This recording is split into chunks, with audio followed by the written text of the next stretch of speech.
sekira pukul 14.30.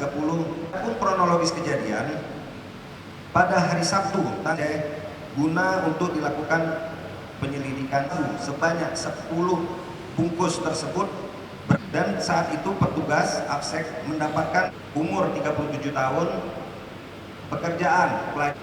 Sampai saat ini yang bersangkutan masih dalam pencarian.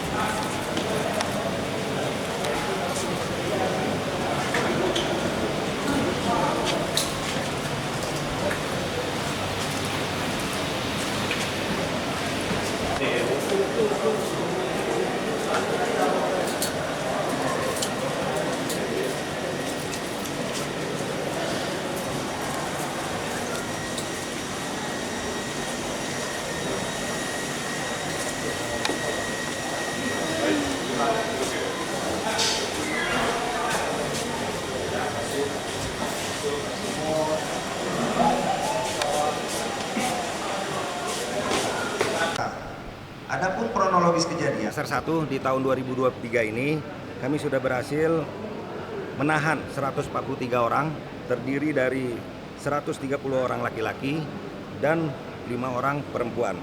Adapun jumlah BB keseluruhan selama semester 1 2023 ini kami sudah mengamankan sebanyak 10,5 kg sabu, kemudian ganja sebanyak 28 kg dan ladang ganja seluas setengah hektar dan 248 botol minuman keras.